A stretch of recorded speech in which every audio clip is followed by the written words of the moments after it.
We have a brand new order paper response today where I can show you just how much money the Liberals are blowing on themselves to redecorate their offices that they may not even be occupying after this coming October.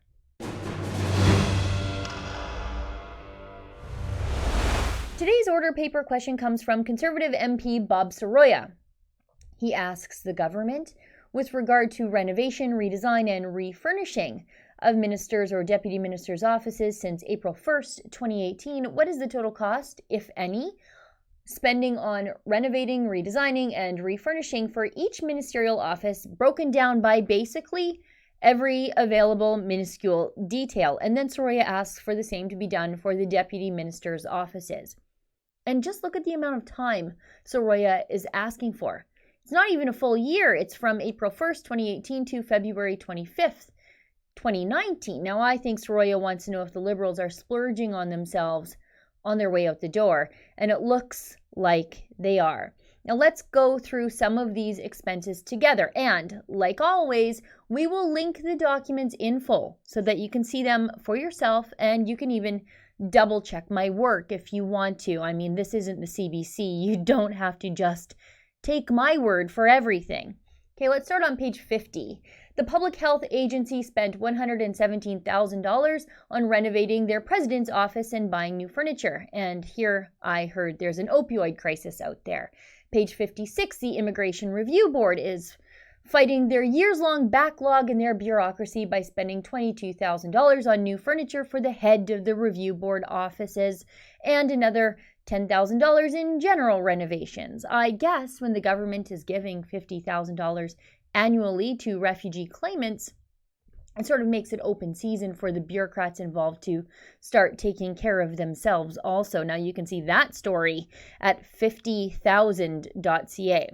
On page 61, Crown and Indigenous Relations and Northern Affairs Canada spent over $11,000 renovating their ministerial office, but they weren't done yet. They spent another $169,000 renovating, redesigning, and refurnishing the Deputy Minister's office. For those of you keeping track at home, Grassy Narrows First Nations Reserve still has mercury poisoning related to contaminated water, and $180,000 probably could have gone a long way to addressing those issues in their community. But instead, the bureaucrats charged with finding solutions are spending money on keeping their butts comfy in nicer chairs.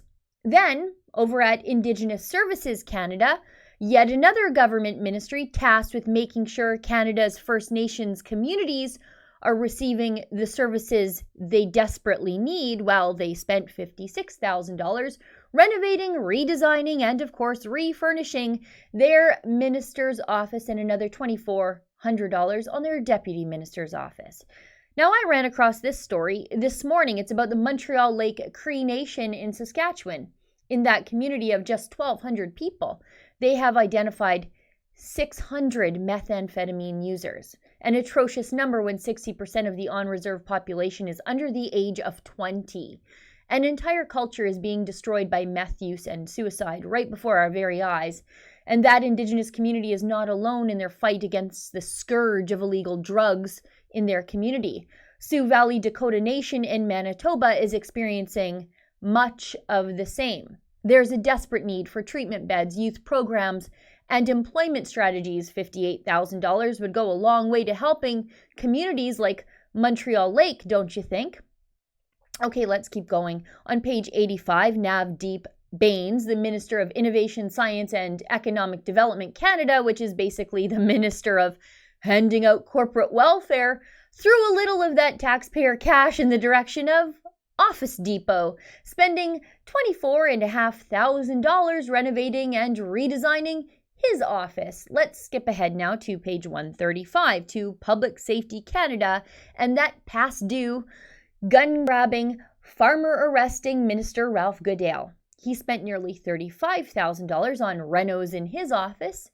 Then if we move ahead to the Deputy Minister's expenses over at Canada Border Services Agency, they spent $203,000 and some odd dollars on audio-visual equipment in their boss's office and another nearly $700 on a portable dishwasher.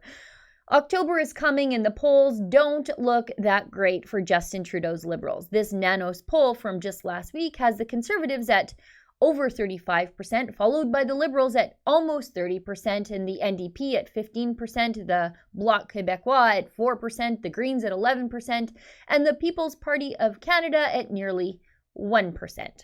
The Liberals shouldn't get too cozy in those fancy new offices.